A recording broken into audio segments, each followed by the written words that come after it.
کا مطلقاً دیکھنا جائز نہیں ہے۔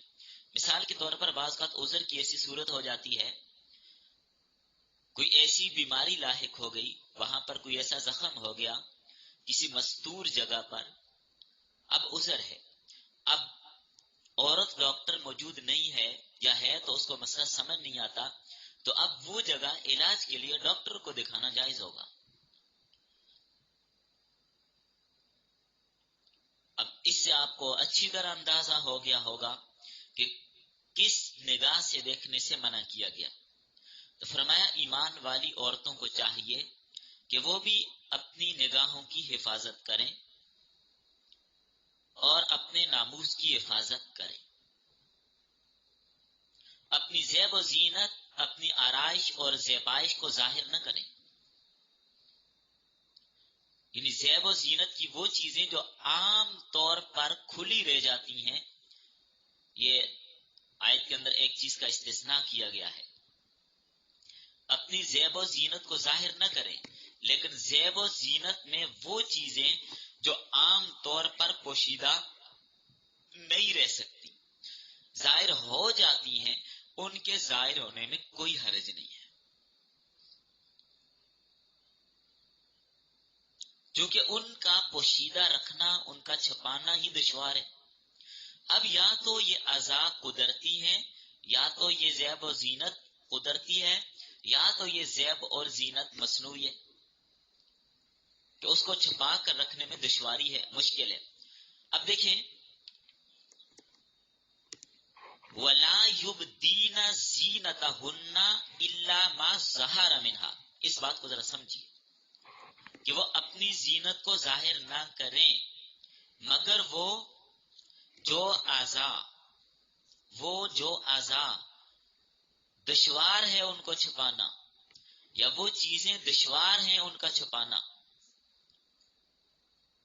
مطلب یہ ہے کہ عورت اپنی بناوٹی زیب و زینت یا بناؤ سنگار کو غیر محرموں کے سامنے ظاہر نہ کرے، کیونکہ یہ چیز کیا ہے، فتنے کا سبب بنتی ہے۔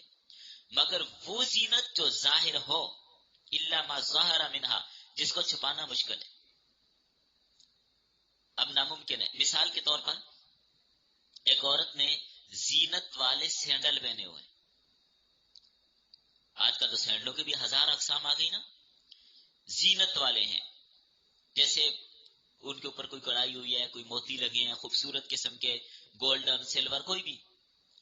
اب یہ زینت کے ہیں، تو اب اس کا مکلف آپ کو نہیں بنایا کہ اب یہ سینڈل آپ نے پہنا تو باہر جاتے ہوئے اس پہ کالا شاپر چڑھا کے جانا، ایسا تو نہیں ہے۔ کیوں؟ اس کو چھپانا ناممکن ہے۔ اب قیمتی قسم کا جوتا آپ نے پہنا ہے، اب اس کو چھپانا کیا ہے، مشکل۔ اسی طرح ہاتھ میں انگوٹھی پہنی ہوئی ہے، الا ما ظہر منہا، مستثنا ہے، نظر آ جائے تو کوئی حرج کی بات نہیں ہے۔ اسی طرح آپ نے چادر ایسے اوڑھی ہے اپنے اوپر، اس کے اوپر کڑائی ہوئی ہے، بیل بوٹے بنے ہوئے ہیں، خوبصورت چادر ہے، اب اس چادر پر چادر لے کر اس چادر کو چھپانے کی ضرورت نہیں ہے، کیونکہ عام طور پہ اب بڑی چادریں جو ملتی ہیں ان کے اوپر کڑائی تو ہوئی ہوتی ہے، اب کیا کریں گے، اس کو بھی اوپر سے چھپائیں گے، ناممکن ہوگا۔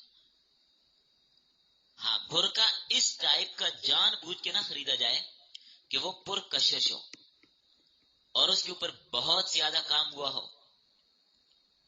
ایسا نہ لیا جائے، کیونکہ پھر تو برقعے کا مقصد فوت ہو جاتا ہے۔ لیکن عام طور پر خوبصورت برقع ہے، اس کے اوپر کوئی ہلکی سی کڑائی ہوئی ہے یا اس کے اوپر اندر کپڑے کا پرنٹ ہے، تو اب یہ زینت تو خود بہت ظاہر ہے، اس کو چھپانا تو مشکل ہے، ان کو کہاں جیب میں ڈالیں گے۔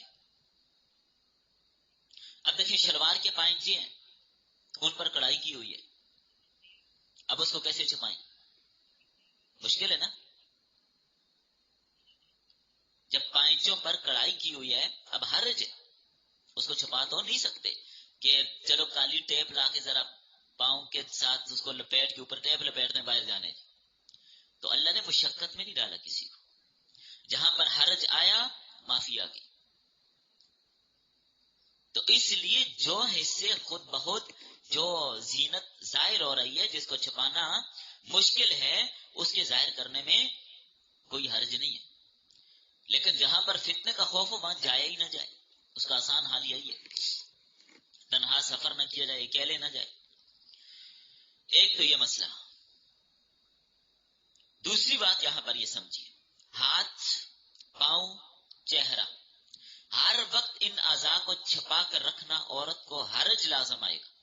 اب عورت گھر میں ہاتھوں کو چھپا کے رکھے، ہاتھوں کا بھی پردہ ہے، ہر وقت ہاتھ چھپائے ہوں، ایسا کپڑا سلوائے کہ ہاتھ اندر بند ہو، کام کیسے کرے گی؟ ایسا کپڑا ہے، ایسی شلوار ہے، پاؤں اندر بند ہے، کام کیسے کرے گی؟ چلے گی کیسے؟ اور ہر وقت اگر یہ حکم آ جاتا کہ چہرے پر بھی جیسے باقی جسم پر مکمل قمیص یا مکمل کپڑا ہوتا ہے، تو چہرے پر بھی ایسا کپڑا ہر وقت مکمل ہو، تو کام کیسے کرے گی؟ دیکھے گی کیسے؟ تو اس لیے ہر وقت کے لیے اس کو مکلف نہیں بنایا کہ ہر وقت اپنا چہرہ مکمل مستور رکھے، ہر وقت اپنے ہاتھ بند رکھے، یہ مشکل کام ہے۔ تو جب زیب و زینت کا اظہار حرام ہے، تو اب دیکھیں اس کی ضد اور نقیض فرض ہوگی، تو عورت کو گھر میں ان اعضاء کو مستور رکھنا بھی فرض ہوگا جن اعضاء کو ظاہر کرنا حرام ہے۔ لیکن ہاتھ، پاؤں، چہرہ ہر وقت مستور رکھنا، چھپانا ان کو دشوار ہے، اس لیے یہ اعضاء 70 سے خارج ہیں۔ 70 کا لفظ بولا میں نے، یہ مستور نہیں رہ سکتے، 70 سے خارج۔ تو ان اعضاء کو اپنے گھروں میں کھلا رکھنے میں کوئی حرج نہیں، جائز ہے، اس لیے کہ امور خانہ داری، امور زندگی میں حرج لازم آئے گا۔ باقی اعضاء کے علاوہ، ان اعضاء کے علاوہ باقی جتنا جسم ہے وہ سارے کا سارا 70 ہے، اسے ہر وقت پوشیدہ رکھا جائے گا۔ اور اب اس کا یہ مطلب نہیں ہے کہ عورت جہاں پر فتنے کا بھی خوف ہو وہاں پر بھی جیسے چاہے اپنے حسن و جمال کا نظارہ کراتی پھرے، اس کی اجازت نہیں ہے۔ جہاں فتنے کا خوف ہوگا وہاں پر تو چہرے کو بھی ڈانپے گی، اور جہاں فتنے کا خوف نہیں ہے وہاں پر چہرہ چھپانا لازم نہیں ہے۔ یہی اکثر محققین کی رائے ہے، جہاں پر فتنے کا خوف ہو وہاں چہرہ چھپانا ضروری ہوگا، جس مقام پر فتنے کا خوف ہو، اور جہاں نہیں ہے وہاں چھپانا ضروری بھی نہیں ہوگا۔ اب دیکھیں بعض اوقات گھر میں اکٹھی فیملی رہتی ہے، اب گھر کے افراد جوائنٹ فیملی ہوتی ہے، گھر کے اندر جیسے ایک بچی کی شادی ہوئی، اگلے گھر میں گئی، وہاں پر اس کا جیٹھ ہے، یہ گھر کے اور افراد ہیں، اب پتہ نہیں اور کیا کہتے ہیں ان کو، تو اب وہاں پر اگر آپ یہ حکم جاری کر دیں کہ ہر وقت وہ نقاب کر کے رکھے، گھر میں رہے، ناممکن بات ہے۔ تو اکٹھی رہ رہی ہے ایک عورت، شرعی پردہ کر رہی ہے، تو اب اس کا یہ مطلب نہیں ہے کہ ہر وقت وہ نقاب بھی کر کے رکھے، یہ تو عورت کو مشقت میں ڈالنے والی بات ہوگی۔ جب مشقت آئے گی وہ بالکل ہی پھر پردہ نہیں کرے گی۔ اس لیے اصول و ضوابط کو سمجھنا ہوگا کہ جب ایک جگہ ایسی ہے کہ وہاں پر فتنے کا خطرہ، فتنے کا خوف نہیں ہے، تو اب چہرہ لپیٹنے کی اس کو ضرورت نہیں۔ ہاں بڑی چادر لے لے، آگے اس کا تذکرہ آ رہا ہے، اپنا گردن، اپنا سینہ چھپا کر رکھے، پنڈلیاں، بازو، بال چھپا کر رکھے، چہرے کو مکمل چھپانے کی ضرورت نہیں ہے۔ گھر میں کام کاج کرے، ہاں جو گھر میں غیر محرم ہے اس کے ساتھ تنہائی اختیار نہ کرے، تو ان چیزوں کا لحاظ اور احتیاط رکھے، اور جہاں پر فتنے کا خوف ہوگا وہاں پر چہرہ بھی سب چھپانا ہوگا۔ تو زینت کیا ہے؟ زینت کا معنی سمجھیے، زینت آرائش اور زیبائش کو کہتے ہیں۔ اب یہ ایک تو قدرتی ہے جیسے ابھی میں نے ذکر کیا، ہاتھ، پاؤں، چہرہ، اور ایک اختیاری اور مصنوعی ہوتی ہے جیسے لباس، پوشاک، الا ما ظہر منہا، اس کا تذکرہ ہم کر چکے۔ تیسری بات یہاں پر یہ کہ اپنی گریبانوں پہ اوڑھنیاں ڈال کر رکھیں تاکہ سر، گردن، سینہ چھپا رہے۔ زمانہ جاہلیت میں عورتیں کیا کرتی تھی؟ دوپٹہ لیتی تھی، کس طرح سے؟ سر پر ڈالتی تھی، آگے ماتھے کے اوپر سے دوپٹے کو لپیٹ کر دونوں کانوں کے پیچھے کر کے کمر پہ پھینک دیتی تھی، لپیٹتی نہیں تھی، یعنی بال چھپا لیے، سر پہ دوپٹہ لے لیا لیکن اسے کس انداز سے؟ سر کے اوپر کر کے پیچھے سے کمر پر پھینک دیا، جیسے آگے گردن اور سینہ سارا ظاہر، کان اور کانوں کا زیور سارا ظاہر، یوں کرتی تھی. تو اس سے اسلام نے منع کر دیا. یہ دوپٹہ لینے کا کوئی طریقہ نہیں ہے. صرف بال چھپانے مقصود نہیں ہے. اس کی تفصیل بتا دی کہ اپنی گریبانوں کو بھی چھپائیں، اپنی گریبانوں کو بھی چھپائیں. یا ایھا النبی قل لازواجک وبناتک ونساء المؤمنین یدنین علیہن من جلابیبہن، سورۃ الاحزاب، وہاں پر بھی اس کی تفصیل آ گئی. اور اس آیت میں وَلْيَضْرِبْنَ بِخُمُرِهِنَّ مبالغہ ہے کہ دوپٹہ اچھی طرح لیں، یضربن اس کو لپیٹ لیں، اچھی طرح چپکا لیں اپنے ساتھ. یہ مطلب ہے، صرف ڈال کے لٹکا کے چھوڑ نہیں دینا، اس کو لپیٹ لینا ہے اور مکمل اپنے آپ کو جس سے کور کر دیا جائے. اور اس انداز سے لپیٹنا ہے کہ گردن چھپ جائے. یہ نہ اس کو تھوڑا نیچے دور کر کے لپیٹیں، گردن ساری نظر آ رہی ہے، ایسا نہیں ہے. اس طرح نہیں لپیٹنا کہ گردن پیچھے نظر آ رہی ہو. تو اس کو اس انداز سے لینا ہے کہ گردن مکمل چھپ جائے. اب یہاں پر زینت کے مسائل کے حوالے سے تھوڑی سی بات ساتھ ساتھ کرتے چلتے ہیں. ایک بات ذہن میں رکھیے، جن امور کی قطعی ممانعت ہے، جن امور کی قطعی ممانعت ہے وہ کسی بھی صورت میں جائز نہیں، چاہے شوہر کہے یا کوئی اور کہے، یا اپنی مرضی ہے، جائز نہیں ہے. اس لیے کہ لا طاعت للمخلوق فی معصیۃ الخالق، اللہ کی نافرمانی میں مخلوق کی بات نہیں مانی جائے گی. اب دیکھیں، ایک کام جائز ہی نہیں ہے، خامن کہتا ہے یہ کرو. اب خامن کہتا ہے کہ دوپٹہ ساتھ لے کر نہیں جانا، میرے ساتھ بازار جانا ہے. تو خامن کی اطاعت کر رہی ہوں، میں دوپٹہ گھر رکھ کے جاؤں گی، سر ننگا کر کے جاؤں گی، ہوگا جائز؟ نہیں ہوگا، اس لیے کہ شریعت میں اس کی اجازت نہیں تھی. شریعت نے اسے منع کیا. برقع لے کر نہیں جانا، اپنے پورے کپڑوں کو بنا سنوار کر باریک لباس پہن کے میرے ساتھ جانے، نہیں جا سکتی. عام طور پر خواتین کی طرف سے یہ بات بہت دفعہ پوچھی جاتی ہے، خامن کے کہنے پر اپنے دانتوں کے درمیان فاصلہ کروانا باریک کروا کے، اپنی آبروؤں کو سلائی کی مانند باریک کر دینا، خامن کہتے ہیں جائز نہیں. خامن کہے تب بھی جائز نہیں. جو کام حرام ہے وہ حرام ہے.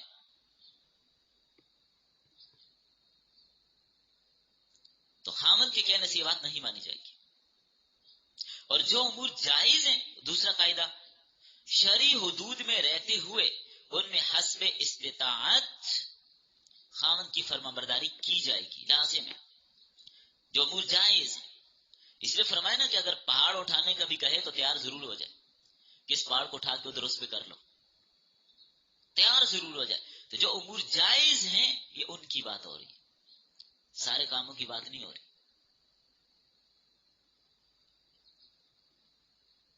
اور پھر خامن اگر اپنی بیوی کو حکم دے کہ تم بناؤ سنگار کرو، زیب و زینت اختیار کرو، اس کے لیے لازمی ہوگا زیب و زینت اختیار کرے.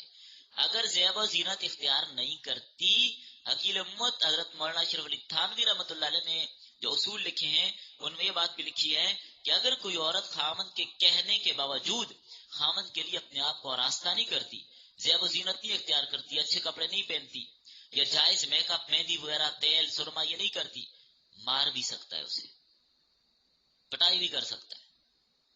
اس لیے کہ اگر وہ یہ کام نہیں کرے گی تو خامد اس کو طلاق دے دے گا، مسائل پیدا ہوں گے، اس سے اس کے نفرت پیدا ہو جائے گی. اور ایک اور بات یاد رکھیے، خامد کے لیے زیب اور زینت اختیار کرنا ثواب بھی ہے، لہذا ثواب سمجھ کے کریں. خامن کے لیے اپنے آپ کو آراستہ کرنا، آگے گھر میں جو غیر محرم ہے ان کا تذکرہ آگے آ رہا ہے، یا محرم ہے ان کا تذکرہ، ان کے لیے زیب و زینت کا مسئلہ ہے، وہ آگے میں تفصیلاً عرض کروں گا، یہ اگلے سبق میں آئے گا. صرف ابھی یہاں پر زینت کے تھوڑے احکام بیان کر رہا ہوں. ثواب ہوگا زیب و زینت اختیار کرنے پہ. ان اللہ جمیل یحب الجمال، اللہ جمیل ہے اور جمال کو پسند بھی کرتے ہیں. تو عورت کے ساتھ فطرتی طور پر یہ چیز ہے کہ عورت حسن و جمال کو پسند کرتی ہے، زیب و زینت کو، آرائش کو پسند کرتی ہے. اس لیے چوڑیاں پہننا، کانٹے، بالیاں، ٹاپس، کوئی ایسی چیز پہننا وہ پسند کرتی ہے. جیولری پہننا، انگوٹھیاں پہننا، یہ اس کے لیے بالکل جائز ہے، لیکن شرعی حدود میں رہتے ہوئے. شرعی حدود میں رہ کر خامن کے لیے تیار ہوگی، بناؤ سنگار اختیار کرے گی، اس کو ثواب بھی ملے گا. لیکن یہ زیب و زینت فخر کے لیے نہ ہو. فخر کے لیے زیب و زینت درست نہیں ہے.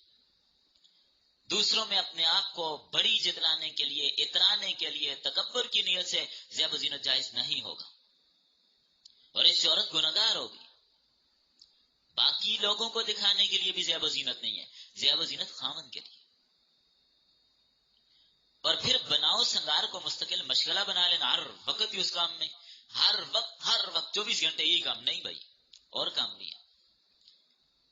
تو یہ میں نے 3 اصول آپ کو بتا دیے، ان کے اندر رہتے ہوئے بناؤ سنگار کرنا ہے، یہ بالکل جائز ہے. یہ نہیں کہ ہر وقت اسی کام میں لگی رہے، ہر وقت یہی سوچے، ہر وقت یہی دیکھے، ہر وقت اسی کی فکر میں لگے. ایسا بھی نہیں، اور کام بھی ہیں. اور پھر اصول میں یہ بات بھی سمجھیے کہ بناؤ سنگار وہ جائز ہوگا جس میں عورت کی مشابہت مردوں سے نہ ہو جائے. اب ایسا بناؤ سنگار کر رہی ہے، ایسا لباس پہن رہی ہے، مرد بن گیا، شکل و صورت دیکھنے والا اچانک سامنے مرد آ رہا ہے، پاس عورت ہے، ایسا نہ ہو. اس انداز کا بناؤ سنگار اختیار نہ کرے. من تشبہ بقوم فہو منہم. اور پھر دوسری حدیث بخاری کی روایت ہے، مردوں کی مشابہت اختیار کرنے والی عورت پر لعنت کی گئی. تو اس انداز کا لباس، اس انداز کا بناؤ سنگار جس سے مرد لگے، یہ جائز. مثال کے طور پر بیبی کٹن سنا ہے، پتہ نہیں ہوتی کیا، اللہ عالم. یہ تو آپ لوگوں کو پتا ہوگا. بال کٹوانا مردوں کی مشابہت کے طور پر اس انداز کے بال رکھنا جیسے مردوں کے ہوتے ہیں، ممنوع ہے، مشابہت حرام ہے. ہاں البتہ بالوں کی بات لگی تو چلیں بالوں کے تھوڑے مسائل مزید. بالوں میں گھیریں پڑ جائیں، بال آگے سے 2 حصوں میں تقسیم ہو جاتے ہیں نا، بعض اوقات بال بعض اوقات پھٹ جاتے ہیں نا کناروں سے. اب علاج کے طور پر ان کو کاٹا تراشا جا سکتا ہے، جائز ہے. اسی طرح بالوں کے ڈیزائن بنا کر سنوارنا بغیر کاٹے جائز ہے. بالوں کو کاٹا نہیں، ان بالوں کے ڈیزائن جیسے عورتیں بناتی رہتی ہیں، میڈیاں بنانا، اس پہ کیچر کلپ لگانا، دائیں بائیں ادھر کے ادھر، ادھر کے ادھر، جیسے چرپائیاں بنتے ہیں. بہت کچھ پتہ نہیں عورتوں کے ہاں ہوتا ہے، یہ جائز ہے. لیکن اس میں یہ ہو کہ وقت کا زیادہ نہ ہو، نمازوں کے اوقات کا خیال رکھے، یہ چیزیں ساری لازم. بال کاٹنے کے حوالے سے بچیوں کی عمر جب 9 سال ہو جائے اس کے بعد بچیوں کے بال بھی نہ کاٹے. اس سے پہلے ضرورت کی بنیاد پر اس کے بال کاٹے جا سکتے ہیں، لیکن 9 سال کی ہو جائے جب بچی، اب اس کے بال کاٹنے سے پرہیز، اب بال کاٹنا جائز نہیں.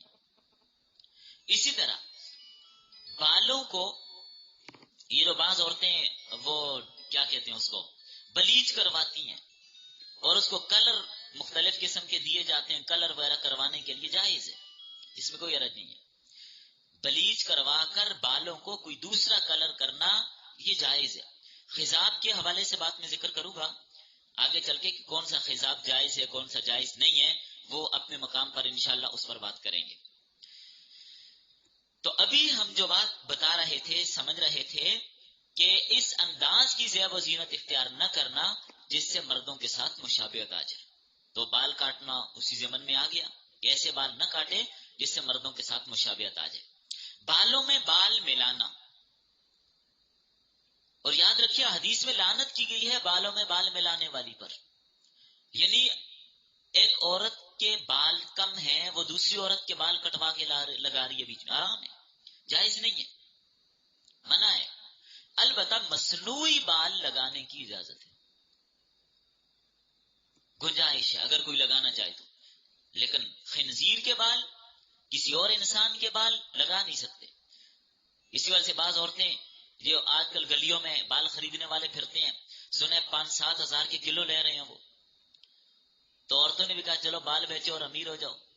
ایک بال بیچنے کی اجازت بھی نہیں ہے، حرام ہے.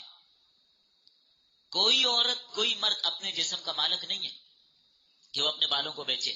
اس لیے بال بیچنے کی اجازت نہیں ہے، نہیں بیچ سکتے. انسانی جسم ہے، انسانی جسم کا حصہ ہے، تو انسان کی بے اور شراء کرنا جائز نہیں ہے. تو بالوں کو بیچنا منع ہے. ہاں البتہ پلاسٹک کے بال ہیں، کوئی اور مصنوعی چیز ہے، کوئی مصنوعی بال ہے، تو اگر وہ کوئی کسی بیماری کی وجہ سے بال گر گئے یا کچھ ہو گیا، لگانا چاہیں تو لگا سکتے ہیں، لیکن انسان کے بال لگانے کی اجازت نہیں ہوگی. اسی طرح بالوں میں اس انداز سے بالوں کو باندھنا، اپنے ماتھے کے اوپر بالوں کو بڑھا کر اوپر ان کو لپیٹ کر یا اوپر کوئی کپڑا اس میں مزید اضافہ کر کے ان کو اوپر اونچا کر کے باندھ کر اوپر اور کپڑا ڈال کے نیچے کی طرف لٹکا دینا، جیسے بکتی اونٹ کی کوان ہوتی ہے، یہ بھی حرام ہے. حدیث میں فرمایا ایسی عورت جنت کی خوشبو بھی نہیں سونگے گی.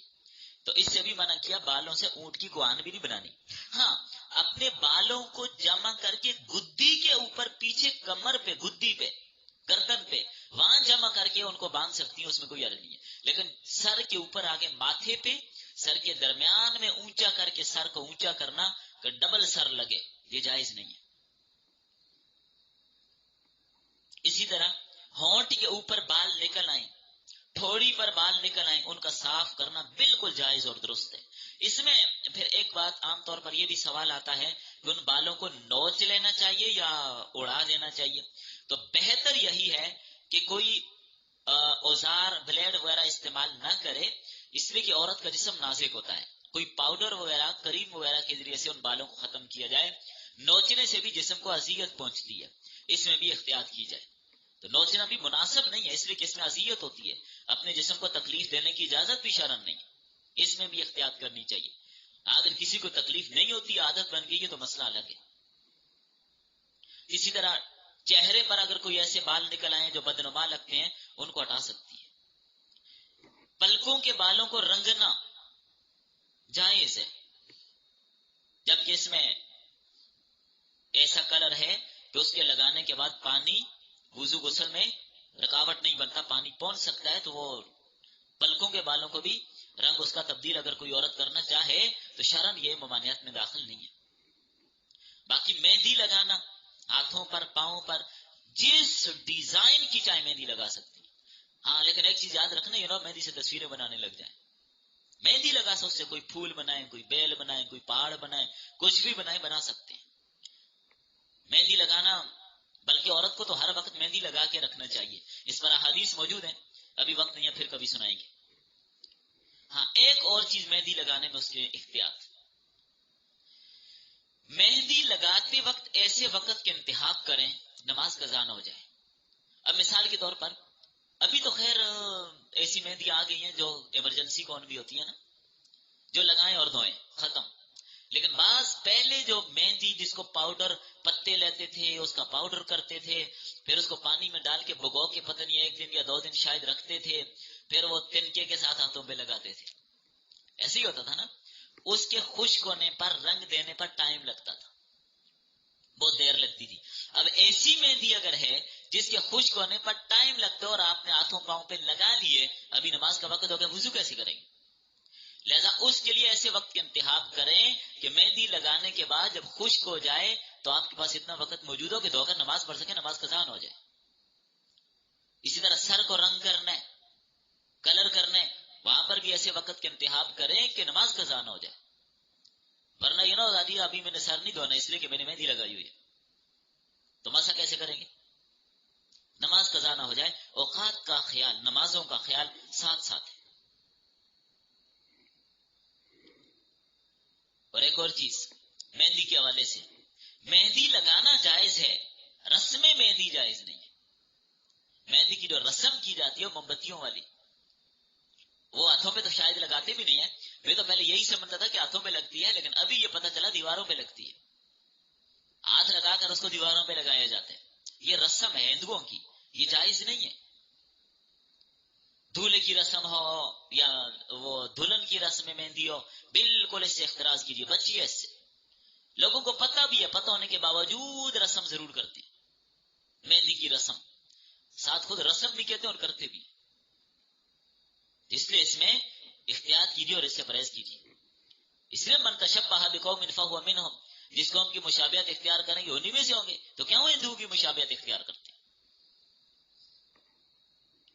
زیب و زینت میں میک اپ کرنا، میک اپ کی جتنی بھی مصنوعی اشیاء بیرون ممالک سے آتی ہیں ان کے لیے اصول سمجھے، اگر ان کے اندر کوئی ایسا مواد موجود نہیں ہے جو حرام ہے تو میک اپ کرنا جائز ہوگا. اور ساتھ اس میں یہ بھی کہ اگر کوئی میک اپ کی اشیاء ایسی ہیں جن کی تہ جم جاتی ہے جس سے وضو نہیں ہوگا، اس کے استعمال بھی جائز نہیں ہوگا. اس کے استعمال سے بھی، جیسے نیل پالش تہ جم جاتی ہے، اس کے استعمال جائز نہیں ہوگا. باقی جو ہونٹوں پہ جو چیز لگاتے ہیں سرخی وغیرہ، اس کی عموماً تہ نہیں جمتی، لہذا وہ لگانا جائز ہوگا. باقی کسی قسم کا کوئی لوشن ہے، کوئی پاؤڈر ہے، باقی نام آپ لوگ اچھی طرح جانتے ہیں، اگر مجھے لسٹ بتا دیں تو میں گن لوں گا، ورنہ مجھے آج کل تو جیسے پنسار سٹور ہوتا ہے نا، پنسار سٹور میں لاکھوں ایٹم ہوتے ہیں، بندہ گن نہیں سکتا. کتنے قسم کی جڑی بوٹیاں، ایک درخت کی کھال، اس کی جڑ، اس کا بیج اور اس کا پھول، اس کا چھلکا، اس کی گوند، ہر چیز قابل استعمال ہوتی ہے. پنسار سٹور میں اتنا ڈھیر لگا ہوتا ہے. آج کل عورتوں کے جو پنسار سٹور ہیں اس سے بھی بڑھ گئے. سب سے زیادہ ایٹم میرے خیال میں یہی ہے. تو اللہ جانے پتہ نہیں کیا کیا کیا آ گیا. تو بہرحال اس طرح کی کوئی بھی چیز، اس کے لیے اصول آپ کو سمجھ آ گیا. زیب و زینت کی اشیاء غسل وضو میں جو مانع اور رکاوٹ نہ بنے، ان کے اندر کوئی ناپاک اور حرام چیز نہ ہو، استعمال کر سکتے، اس کے استعمال کرنا جائز ہوگا. نیل پالش نہیں لگا سکتے، اس لیے کہ اس کی کیا ہوتی ہے، تہ جمتی ہے. ہاں کوئی اور رنگ ہے، آپ ناخنوں کا رنگ لگا لیجئے، وہ مہندی ٹائپ جو ہوتا ہے، اس سے تہ نہیں جمتی. وہ مہینہ لگا رہے، آپ کے وضو غسل پر کوئی فرق نہیں پڑے گا، لگا سکتے ہیں.